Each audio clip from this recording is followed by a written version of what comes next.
Bom dia, boa tarde, boa noite, nossos queridos ouvintes do Bem-Estar Capital. Aqui quem vos fala sou eu, Júlio Rodrigues Altoé, para mais um episódio. Dessa vez com a presença ilustre do Eduardo Bandeira de Mello, ex-presidente do Flamengo, atual candidato à Prefeitura do Rio de Janeiro. A gente quis achar duas pessoas que entendessem muito de futebol e de política para esse bate-papo, mas elas não estavam disponíveis e a gente chamou o Luiz. E aí, galera? Beleza? E o Nemer também para participar com a gente. Fala, pessoal, tudo bom? Então, em primeiro lugar, né, saudações rubro-negras, eu Eduardo Bandeira de Mello, uma bancada aqui de flamenguista. Em segundo lugar, Vasco da Gama. E para a gente começar a conversa aqui mesmo, eu gostaria já agradecer a presença do Eduardo aqui e depois já começar a fazer uma pergunta para ele, para os nossos ouvintes que não conhecem a da trajetória do Eduardo, que é... Quem foi o Eduardo Bandeira de Mello antes de ser o presidente do Flamengo e antes de ser candidato à Prefeitura do Rio? Qual é a sua trajetória até chegar aqui, Eduardo? Bom, em primeiro lugar, obrigado, né, Júlio, Luiz, Gabriel, pelo convite. Prazer enorme estar conversando com vocês, ainda por cima 3 rubro-negros. Se bem que nessa caminhada aí para a Prefeitura, né, eu tenho tido tanta colaboração e apoio dos meus amigos vascaínos, botafoguenses e tricolores, né, que eu tenho que sempre registrar isso. Mas é claro que, conversando só com rubro-negros, a gente pode,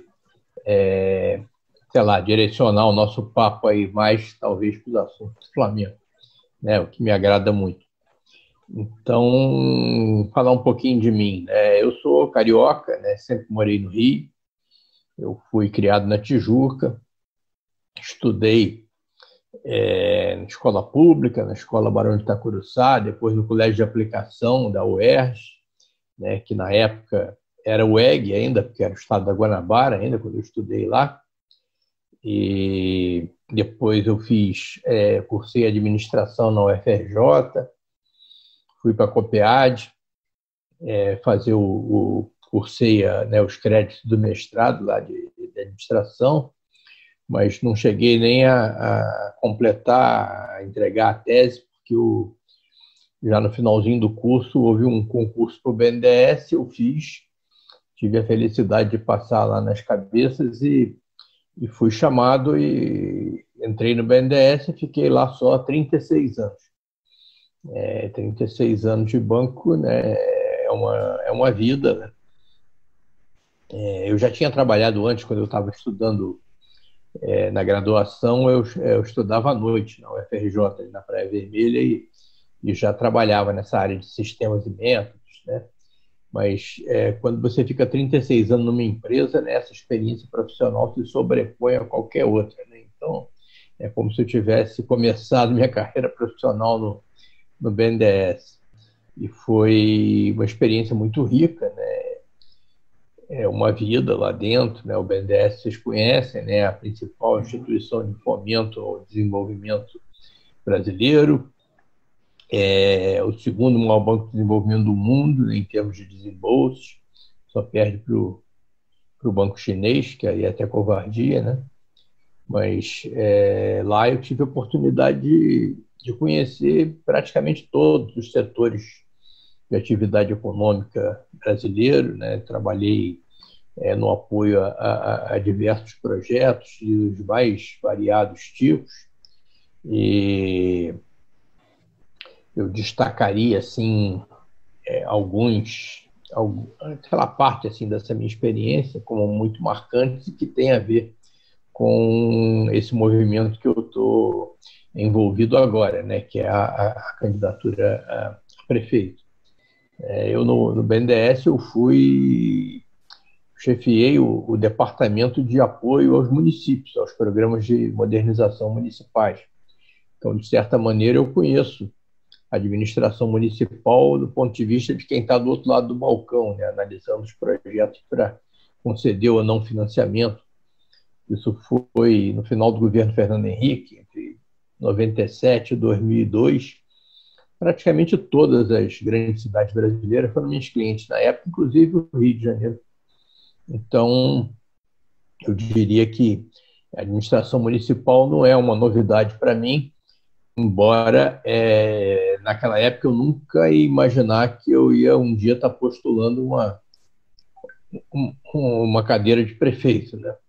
Mas, de qualquer maneira, foi uma experiência muito rica, muito interessante. Eu trabalhei muito tempo na área social do BNDES, né? Então conheci a administração também dos setores sociais básicos que são a atividade, vamos dizer, principal, né, de uma administração municipal. Então, na área de saúde, por exemplo, de educação, mobilidade urbana.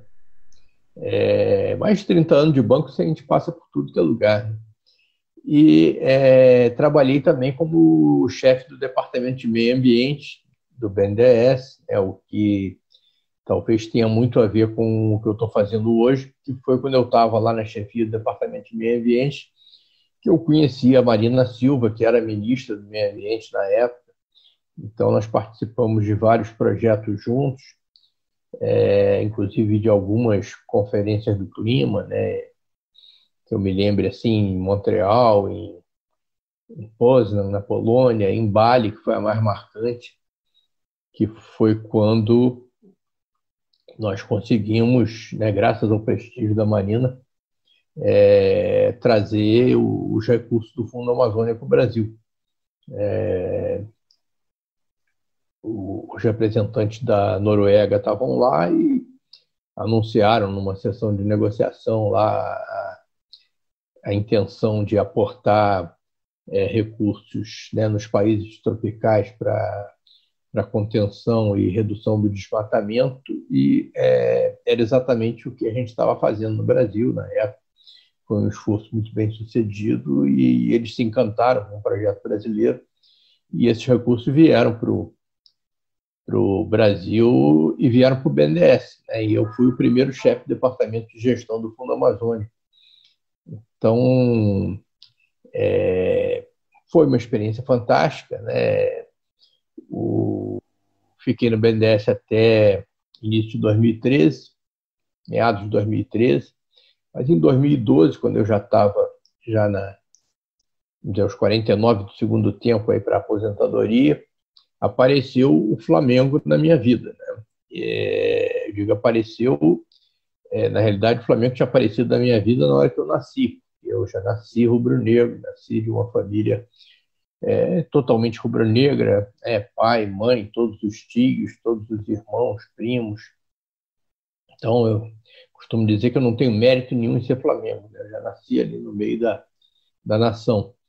E fui torcedor de arquibancada esse tempo todo. Como eu morava na Tijuca, para mim era muito fácil para o Maracanã. Mas em 2012, final de 2012, meio que por acaso, eu acabei assumindo uma candidatura à presidência do Flamengo.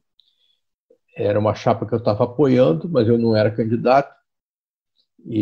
Mas tanto o candidato a presidente quanto o candidato a vice tiveram seus nomes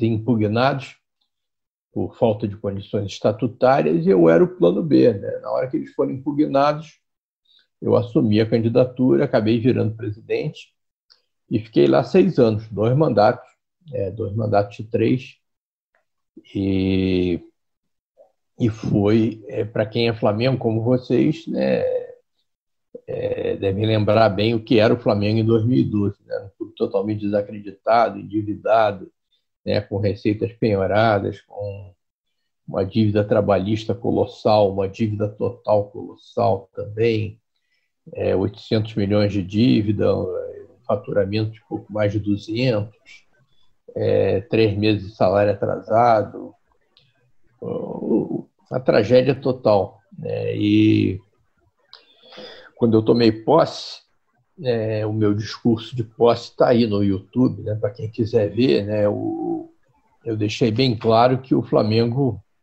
além do passivo financeiro enorme que tinha um passivo ético e moral que era maior e mais vergonhoso do que o financeiro.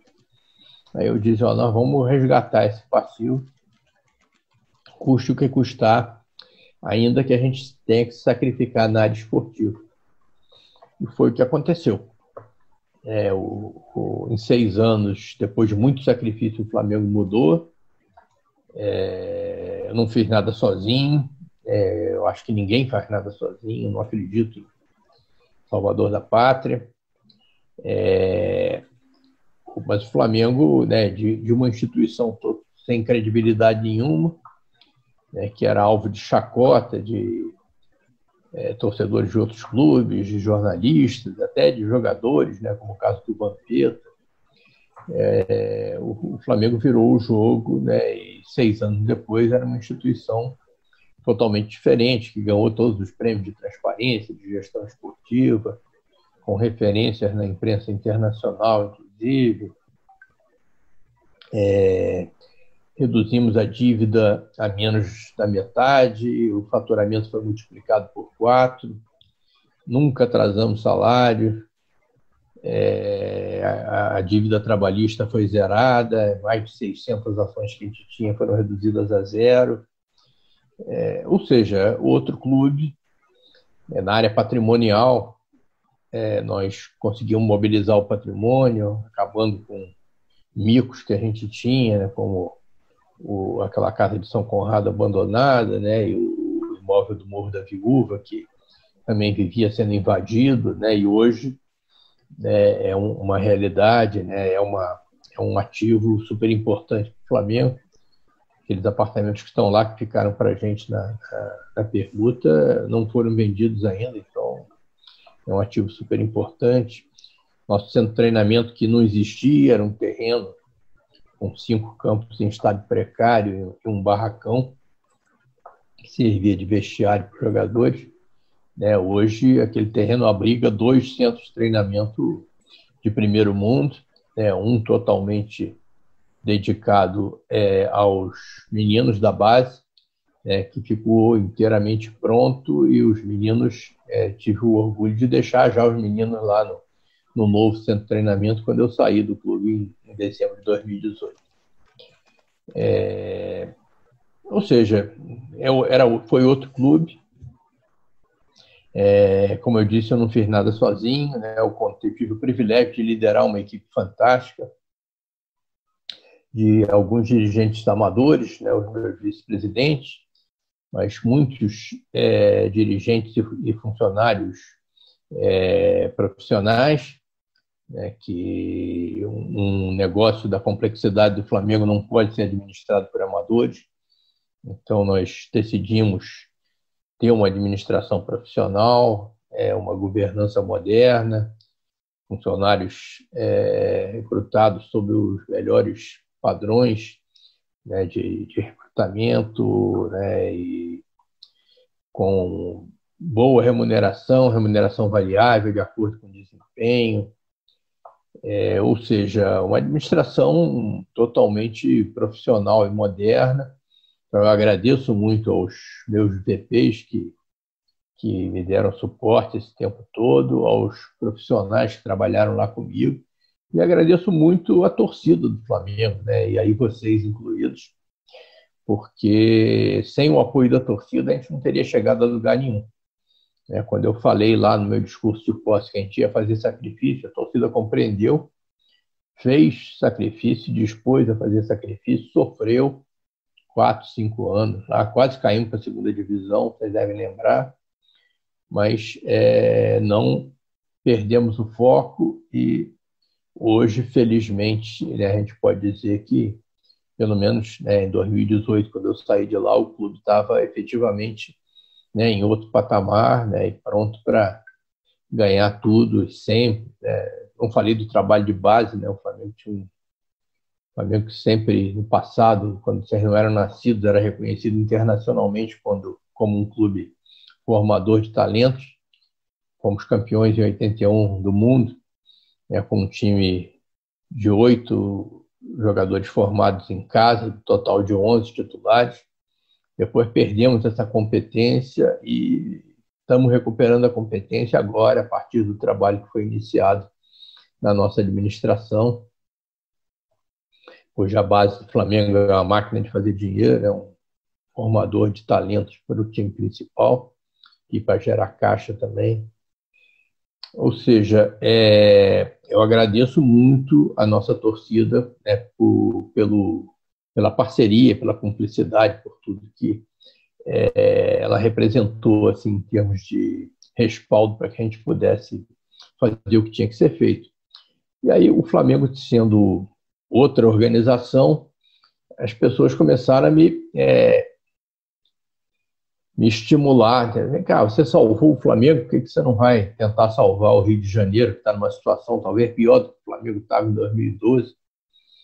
E eu sempre falo, não, gente, eu não salvei nada, não existe salvador da pátria. Mas eu sei, até pela experiência que eu tive no BNDES, que administrar uma cidade é totalmente diferente de administrar um clube.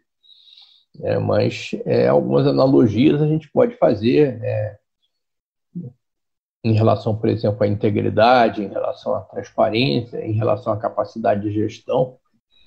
E me propuseram esse desafio e, assim, para encurtar a conversa, a gente acabou topando e estamos aí. Estamos aí hoje, né? Vamos tentar fazer alguma coisa parecida.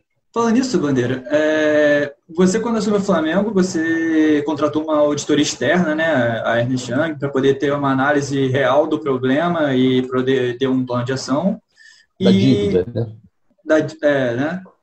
Nós contratamos a Ernst Young para auditar a dívida. Isso. E também tinha uma equipe muito boa de VPs e tudo mais para conseguir resolver o problema.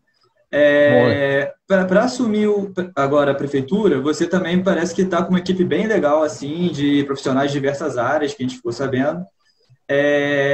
Mas a situação fiscal do Rio também acho que é um pouco confusa, não sei se você tem os dados e tudo. Então, eu gostaria de entender isso. Você teria uma postura parecida? Também iria contratar alguma auditoria para entender as contas do Rio? Essa equipe que você tá formando, você pode contar um pouco mais sobre ela e tal? Como é que você formou ela? Não, beleza. Então, isso é uma história muito boa e realmente me enche de orgulho. A situação fiscal do Rio é dramática, é caótica, é parecida com a do Flamengo. Mas, pelo menos, a única vantagem que tem é que nós sabemos, ou temos condições de saber, a dimensão da encrenca, no caso do Rio de Janeiro.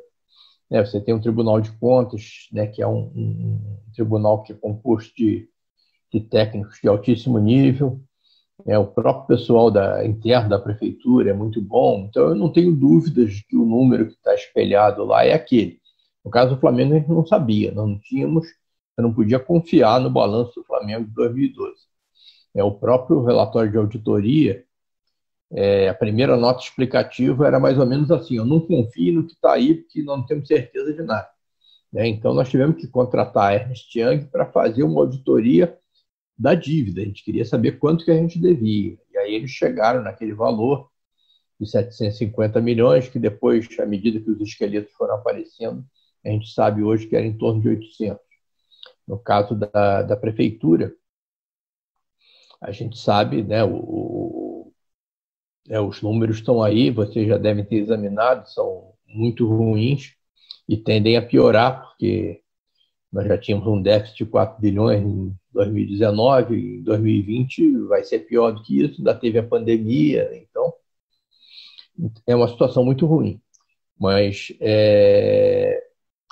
você tem condições, usando a mesma seriedade, a mesma austeridade que a gente usou no Flamengo, de reverter essa situação, não de uma hora para outra, que isso é impossível, mas você pode trabalhar do lado da receita, pode estimular o crescimento econômico, o desenvolvimento dos negócios no Rio de Janeiro, e aí com isso fazer aumentar a receita. Então, e melhorando a situação fiscal, você vai poder investir no que realmente interessa, que são os setores sociais básicos, investir na educação, na saúde, na mobilidade urbana, no saneamento, que é um problema seríssimo que nós temos aqui.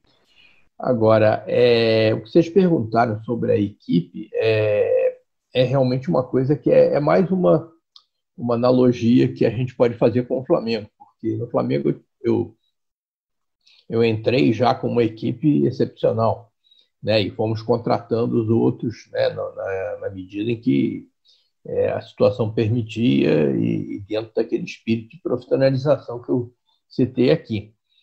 No caso da prefeitura, eu, quando me topei encarar esse desafio, para mim era uma premissa, né? Eu só vou encarar esse desafio se eu tiver uma equipe parecida com a que eu tive no Flamengo.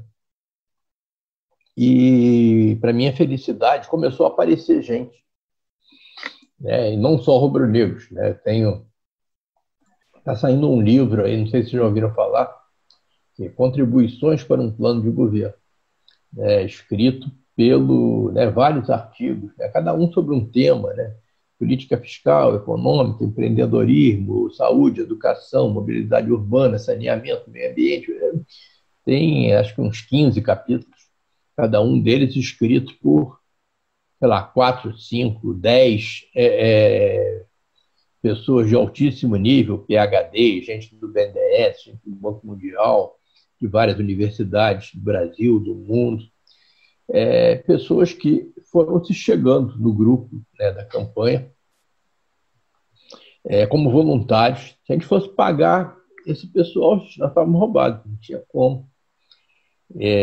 Então, o Ricardo Barbosa, né, que vocês já devem ter ouvido falar, aliás, é amigo do Gabriel.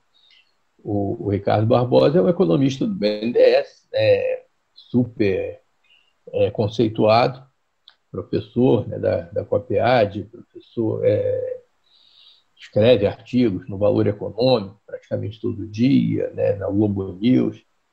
E o Ricardo começou a montar esse grupo, né, conversando com amigos, né, eu também, alguns chegaram por meu intermédio, vários através do Ricardo. E quando a gente viu, a gente tinha um Dream Team, né, pessoas assim, né, que é difícil dizer, né? Então vocês vão ver quando sair esse livro, né, a capa quase que toda é ocupada pelo nome das pessoas.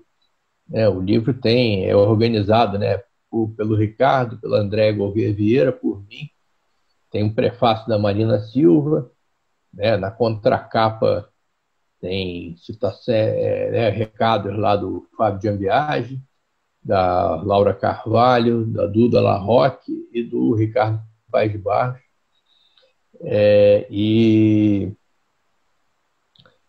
o nome de todo mundo está lá na capa, né? São mais de 50, sendo que eu ainda tenho pelo menos uns 10 ou 12 colaboradores que ajudaram a escrever o livro, a montar aí o nosso plano, que não podem dizer o nome por razões profissionais, não podem aparecer.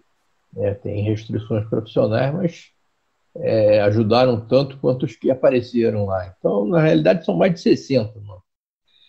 E é esse pessoal que vai me ajudar lá na prefeitura também. Tá? Alguns vão poder ir comigo, outros talvez não, mas vão ajudar como voluntários. E é isso que me dá certeza de que nós vamos ter pelo menos não vai faltar capital humano para a gente tirar o Rio de Janeiro do buraco. O Rio está vivendo um processo de decadência que às vezes parece irreversível, e vai precisar que, assim como a torcida do Flamengo se mobilizou para tirar o Flamengo do buraco, a população do Rio está se mobilizando. E eu acho que ela vai participar como fiscal, e o próprio engajamento desse pessoal aí que trabalhou com a gente aí nesse livro, nesse plano, é uma prova disso, né? Pessoas, alguns eu conhecia, outros eu não conhecia, alguns eu conhecia de nome, de vez em quando eu lia artigos deles e tal, mas que vieram trabalhar de graça e tal, por amor ao Rio. Bem legal. Gente de todas as tendências clubísticas, tá certo? A gente fez um levantamento ali. Nem precisa ser flamenguista, né? Não, é claro que a maioria é rubro-negro, como a maioria em qualquer universo é rubro-negro. É verdade. Tem vascaínos, tricolores, botafoguenses, torcedores do São Paulo, do Palmeiras, do Corinthians, do Bahia, do Náutico. Estou esquecendo alguém, gente. O Campeonato Brasileiro inteiro, tem duas que não torcem para time nenhum. Eu estou ainda tentando convencer a serem rubro-negros. Já aproveitando o gancho, o Gabriel tinha uma pergunta para fazer, Gabriel. O Bandeira, você deu um pouco do contexto quando você assumiu o Flamengo. Você assumiu o Flamengo da sua antecessora, a Patrícia Morim, né? Foi eleito no final de 2012. Logo no seu primeiro ano, o Flamengo ganhou a Copa do Brasil, mas passou por momentos muito difíceis, né? Quase foi rebaixado em 2013. Em 2014 também, por algum tempo, passou um tempo na lanterna do Brasileiro. E, inclusive, nesse ano, 2014, quando o Flamengo ainda estava na lanterna, você deu uma entrevista para o Globo em que você disse o seguinte, abre aspas: "É claro que gostaríamos de gastar mais, mas a situação nos impõe esta medida de austeridade. E não vamos nos afastar dela, não vamos gastar. Estamos pagando o preço de anos e anos de irresponsabilidade financeira no Flamengo." Fecha aspas. Depois, na sua segunda gestão, o Flamengo pôde fazer contratações de mais peso, né? Contratou o Diego Ribas, contratou o Guerreiro, contratou o Everton Ribeiro, chegou a disputar o Campeonato Brasileiro 2016, Campeonato Brasileiro 2018, foi vice da Copa do Brasil, tal, foi vice da Sul-Americana também, em 2017.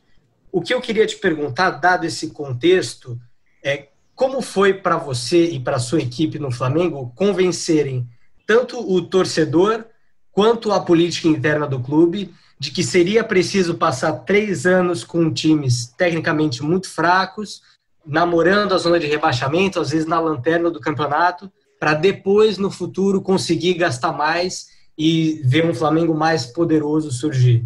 Como que foi esse bastidor aí? Gabriel, não tinha outro jeito, né? O único jeito da gente sair daquela situação, nós tínhamos 2 caminhos, ou o caminho que todo mundo usava, que é o caminho fácil, né, de quem quer aparecer e de quem tem pressa para ganhar alguma coisa, que era o de ser irresponsável, de sair contratando para depois não conseguir pagar. E aí, às vezes, você consegue assim, um voo da galinha e tal, você vai lá e ganha alguma coisa, aí no ano seguinte você não consegue pagar e aí fica nessa sequência durante anos e anos. Era o que vinha acontecendo com o Flamengo e era o que acontecia e ainda acontece com vários outros clubes brasileiros. Tá aí o Cruzeiro, por exemplo, um clube tradicional. Pensei exatamente nisso. Que ganhou, inclusive, da gente 2 vezes, né? Nos eliminou, ganhou aquela final nos pênaltis lá da Copa do Brasil, né? Depois, no ano seguinte, nos eliminou da Libertadores. E está aí, do jeito que está. Eu realmente tenho muita pena. Tenho vários amigos cruzeirenses e eu tenho certeza que se eles pudessem voltar atrás, eles prefeririam ter uma administração responsável, né? E com a tradição que o Cruzeiro tem, com o tamanho da torcida, né? E com o trabalho de base que eles sempre tiveram de excelente qualidade, eles certamente iriam mais longe do que foram, né, nesses anos em que eles conseguiram títulos que hoje talvez sejam um pouco expressivos em relação à crise que o clube está vivendo. Mas, então, a alternativa que a gente tinha era ou fazer o que todo mundo fazia ou seguir uma rota de quem conhece a administração, de quem tem responsabilidade. E é claro que pressões acontecem, né? Foram várias, inclusive internas, né? De grupos políticos do clube. Claro que não, certidão negativa não ganha jogo, parecer de auditoria não ganha campeonato. Tinha que ouvir esse monte de baboseira, mas olha, para fazer igual, eu não precisava de mim, não precisava dos meus vices, né, dos meus diretores. Para fazer igual tem muito por aí, tem vários. Dentro do Flamengo mesmo tem vários. E agora, eu acho exatamente, isso eu disse até eu falei do meu discurso de posse, no meu discurso de despedida, né, na posse do atual presidente. Eu falo alguma coisa assim, eu falo assim da minha paixão pelo Flamengo desde criança e tal, e aí falo que na hora que eu assumi a presidência do clube, é exatamente a paixão que faz com que você coloque a razão à frente da emoção. Se você é verdadeiramente apaixonado pelo seu clube, né, como eu sou, como eu sempre fui, continuo sendo, você tem que resistir, né, a fazer alguma coisa de curto prazo, irresponsável, né, quando você sabe que a coisa certa a fazer é outra. Então, tudo que eu fiz, né, tudo que nós fizemos, né, em termos assim de avanço na área gerencial, econômica, administrativa do Flamengo, foi exatamente porque nós somos apaixonados. Né? E a gente sabe que o verdadeiro é como se, não sei se vocês são muito jovens, vocês têm filhos. Né? Quando a gente cria um filho, né, você não pode pensar na felicidade do seu filho no curtíssimo prazo. Né? Às vezes você tem que deixar de fazer determinadas vontades, você tem que agir com rigor, porque você sabe que a felicidade dele no longo prazo, que é o que interessa, vai depender de algumas atitudes que podem até parecer para ele antipáticas num determinado momento. Então, assim como você ama seus filhos, né, nós amamos o Flamengo e temos que tratar o Flamengo com a responsabilidade com que a gente trata um filho. Para fazer isso, você precisa, cercear muito desejos políticos, né? De, querer ser o presidente que vai ter o time campeão, ser o presidente que vai fazer a diferença esportiva, né? E o que acontece é que o presidente seguinte acaba colhendo os seus frutos, né, de gestão. Fazendo o time campeão da Libertadores, campeão do Brasileiro. Na política vai ser mais ou menos parecido, né? Você ter 4 anos de mandato, bem possível que você organizando a casa, os louros, as grandes conquistas possam vir a acontecer num governo posterior, né? Mas tem que ter disposição.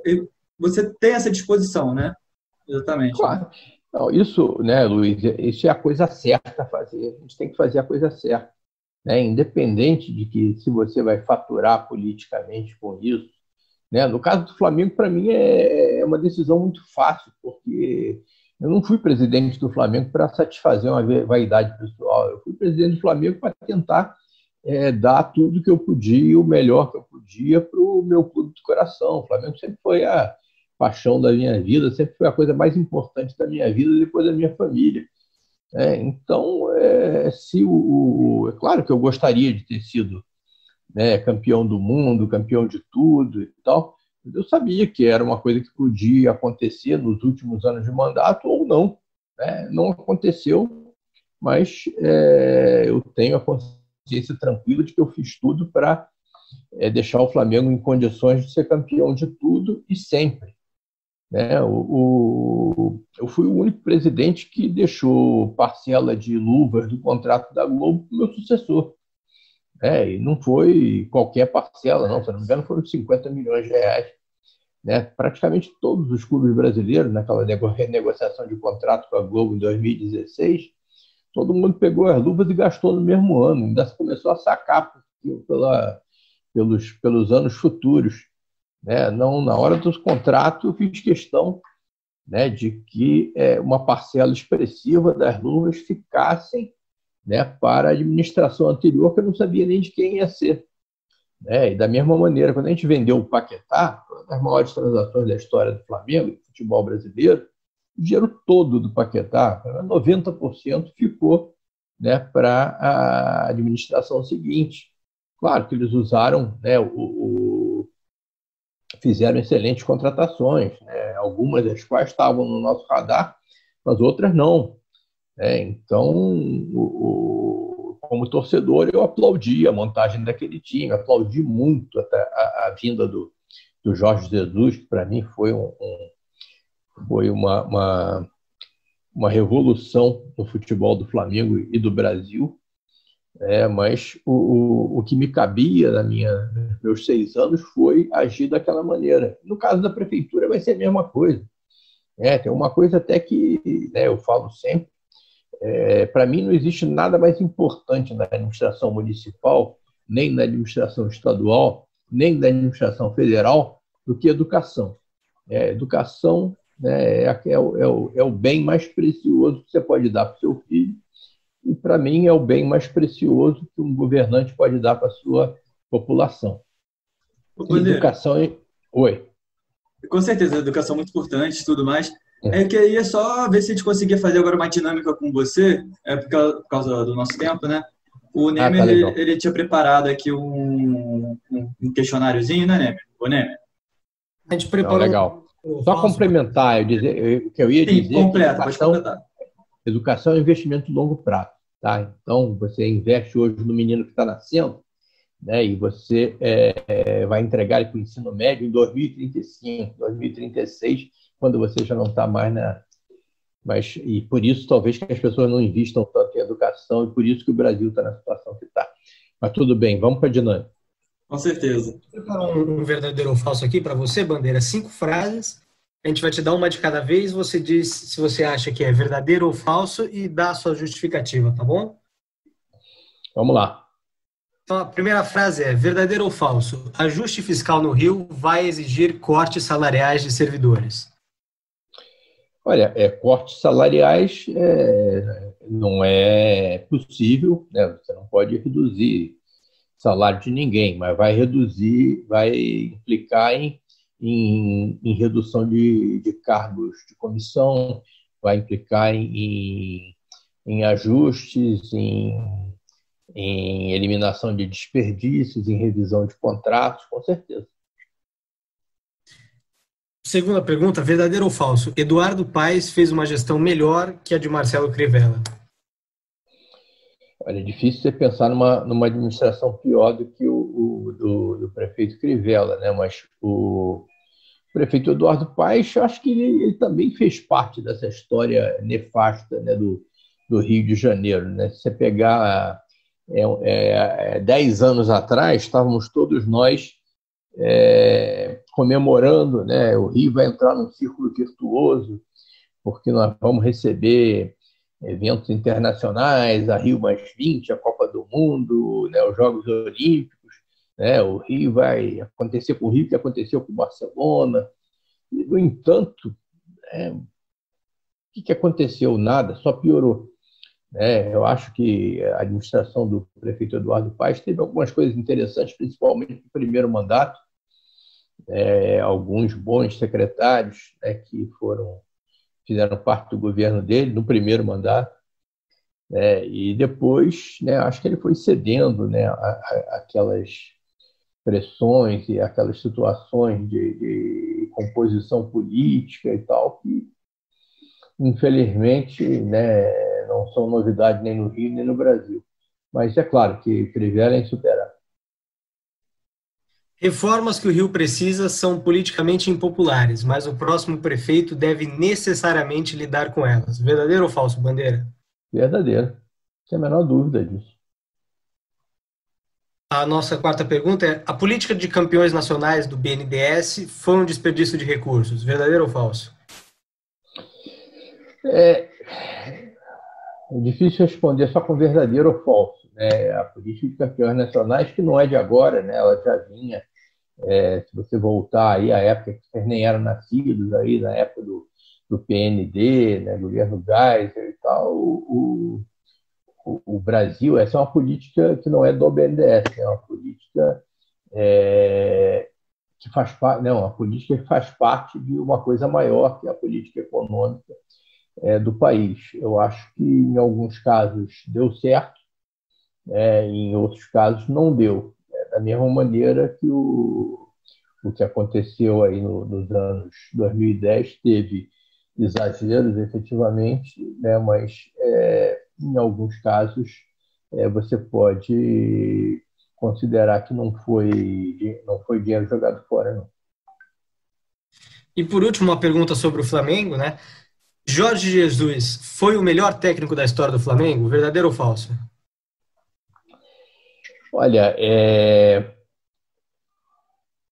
possível que seja verdadeiro, embora eu tenha uma admiração muito grande pelo Cláudio Coutinho, que vocês não conheceram, que foi o técnico daquele time do Flamengo, né, que acabou não sendo campeão do mundo, né, ele já tinha saído do Flamengo, acabou falecendo poucos, né, semanas antes daquela final lá de Tóquio, né, dos 3-0 no Liverpool, que ficou marcado na história, né? Mas o Cláudio Coutinho foi um tremendo treinador e ele foi um treinador disruptivo, né, para a sua época, né? Ele mudou muita coisa, ele introduziu o método científico, é um treinador fantástico. Agora, Jorge Jesus realmente tem que tirar o chapéu, estou com saudade dele. Eduardo, vamos agora para uma outra dinâmica rapidinha. É um bate-bola jogo rápido. Escolher um ou outro, um sobre futebol e um sobre política, só para dar uma tranquilizada aqui, ó. No Flamengo, Pet ou Arrascaeta? Olha, o Arrascaeta é fenomenal, mas eu acho que ele ainda tem que evoluir um pouquinho para chegar no nível do Pet, né? O Pet nos deu aquele tri em 2001 com aquele golaço, né? E depois praticamente nos deu também junto com o Adriano, né? O Hexa, né? Em 2009. Perfeito. César Maia. Desculpa, fala. Não, apesar de que o Arrascaeta também deu Libertadores e Brasileiro, né? Vai ficar discussão, né? Não, deu, mas o Arrascaeta é muito bom. O Arrascaeta era um dos jogadores que estava no nosso radar. Aí, né, o Bruno Spindel, que está lá como diretor de futebol, né, já estava com o Arrascaeta no nosso radar. Um jogador fantástico.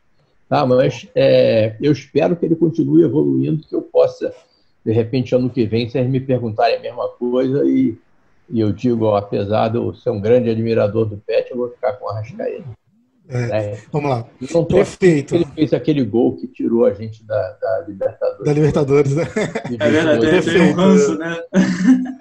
Eduardo, eu quando vi aquele gol, falei, o Flamengo podia contratar o Arrascaeta, o cara é promissor. Se a gente falando de prefeito. O Everton Ribeiro fez um golaço no Flamengo, pelo Flamengo também. Em 2013, né? Naquele jogo, inclusive, que a gente perdeu de 2-1, depois ganhamos de 1-0 aqui e nos classificamos.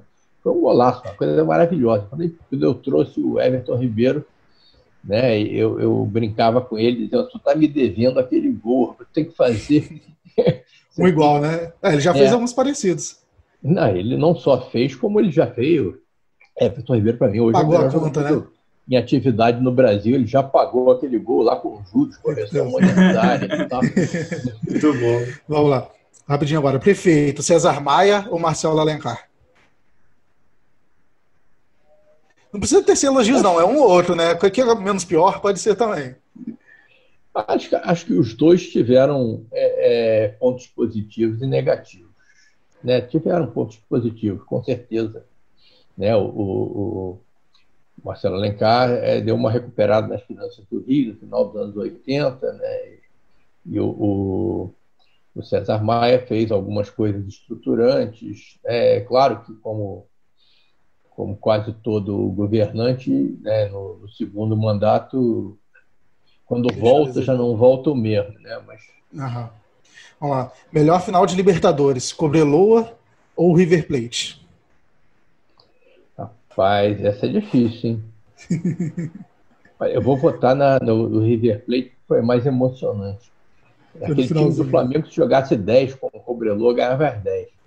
E é claro que, né, foi a primeira Libertadores, né? Então com aquele timaço, né? E eu vi pela televisão, né? Na época não tinha grana para ir a Montevidéu ver aquele jogo, minha mulher estava grávida, e era outra situação. Em Lima, eu fui a Lima, né? E é aquela coisa inesquecível, não sei se é um de vocês. Júlio César desmaiando, né? Tudo. Eu assisti no Maracanã, no FanFest, era dia do meu aniversário ainda, eu estava já...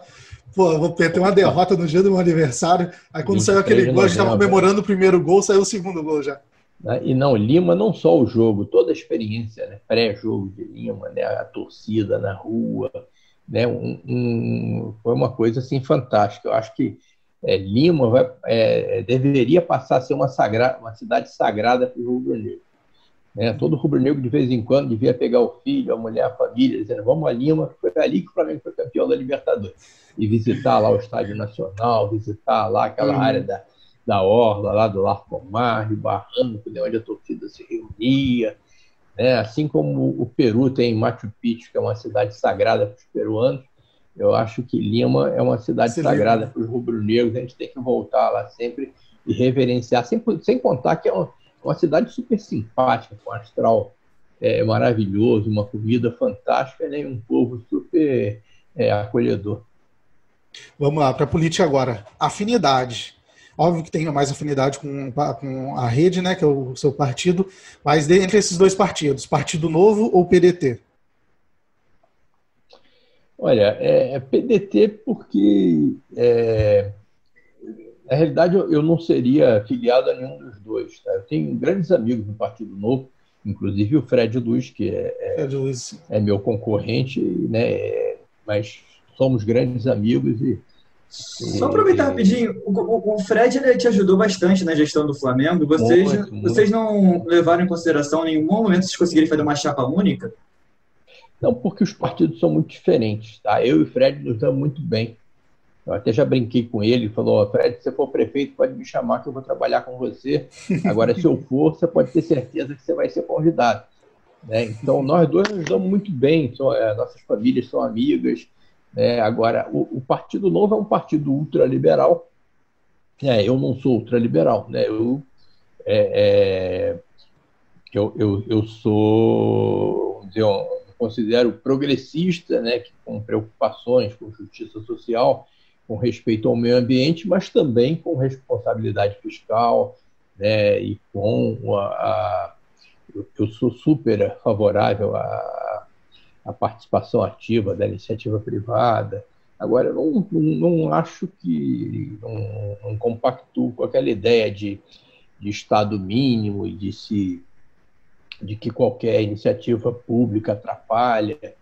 Então, eu acho que o Partido Novo é um partido que tem muitas pessoas íntegras, corretas, como é o caso do Fred e de outros, mas acho até que no plano municipal essas diferenças se atenuam. No plano nacional as diferenças são maiores, mas eu não seria do Partido Novo, embora respeite todo mundo que está lá. O PDT, eu tenho vários amigos, né, pedetistas históricos e tal. Acho que é um partido de esquerda que ficou talvez um pouco para trás no tempo, tem algumas ideias, talvez, não sei se é o termo retrógrado, mas ultrapassadas. Acho que falta-se um pouco de modernidade na visão do PDT, embora eu tenha muitos grandes amigos lá. Perfeito. Primeira vez que foi ao Maracanã? Rapaz, isso foi em 1960, eu tinha 7 anos. O Flamengo perdeu do Vasco 1-0. O Moacir perdeu um pênalti. Eu era pequenininho, mas eu lembro eu fui com meus tios e os amigos dele, meu tio, até falecido, tio Caco. E eu lembro bem, eu entrei ali e vi aquele mundão, aquele gramado. Eu quase que levei um susto, né? Foi uma experiência assim, muito interessante, né? No sentido de ver uma coisa que a gente só via pela televisão, né? E eu lembro que eu era pequenininho, né? A primeira sensação, não tem ninguém irradiando o jogo, né? Mas foi a primeira, nós perdemos aquela, mas depois eu passei aí sempre e daí para frente a gente ganhava a maioria. Vamos uma de política agora, só para finalizar esse quadro. Governo, FHC ou Lula? FHC. Governo, né? Não necessariamente presidente. FHC, sem sombra de dúvida. Melhor jogo que você assistiu pelo Flamengo? 5-4 com o Santos ou aquele gol do Pet na final do estadual? Rapaz, os dois foram fantásticos, né? Mas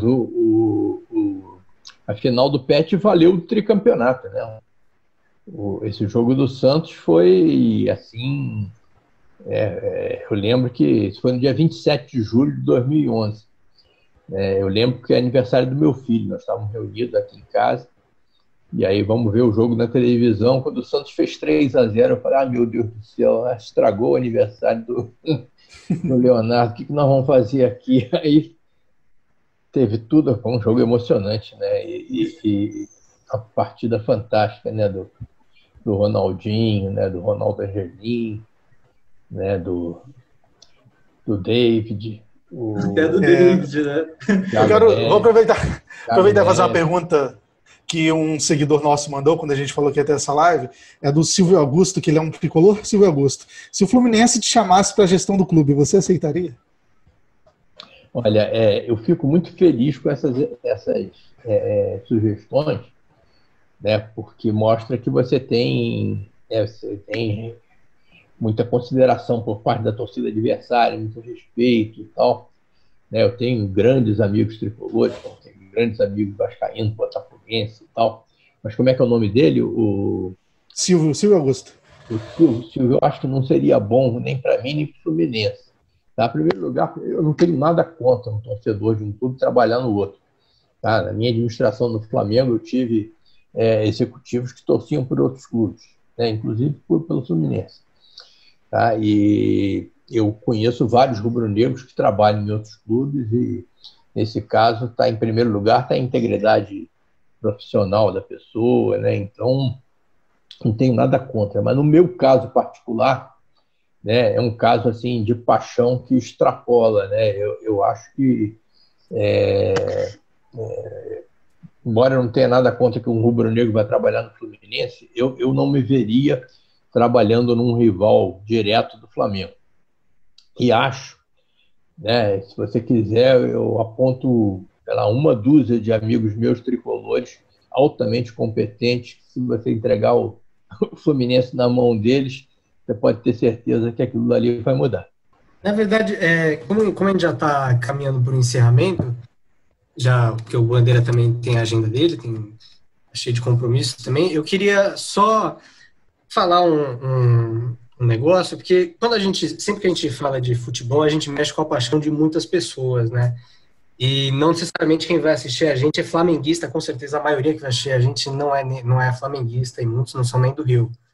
E pode ter certeza que quando quem estiver assistindo isso, que não for flamenguista, muita gente vai aparecer criticando, dizendo, vocês são clubistas, chamaram o cara só porque ele é flamenguista, tal.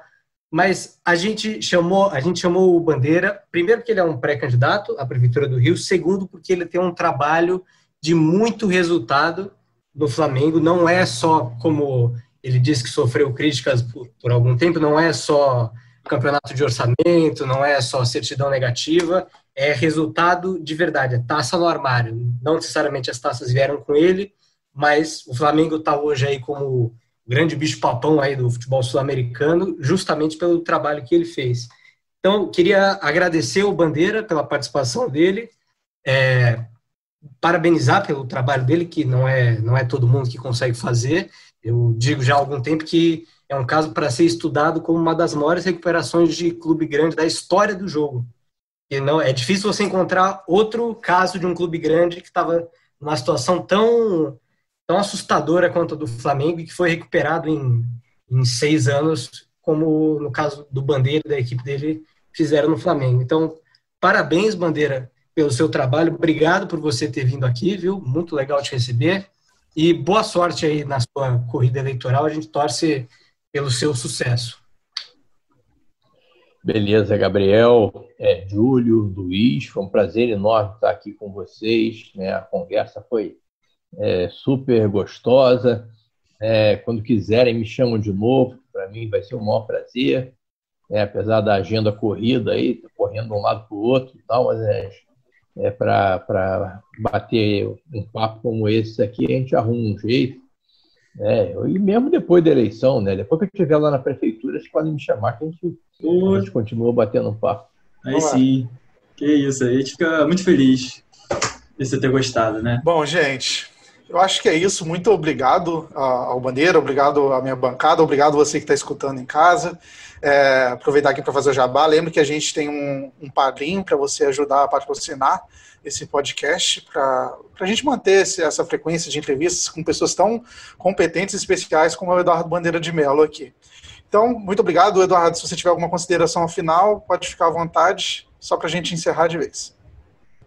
Não, gente, só mais uma vez agradecer aí o convite de vocês, né, a oportunidade de estar aqui dando meu recado, e mandar um grande abraço aí, não só para a torcida do Flamengo, mas para o povo carioca de uma maneira geral.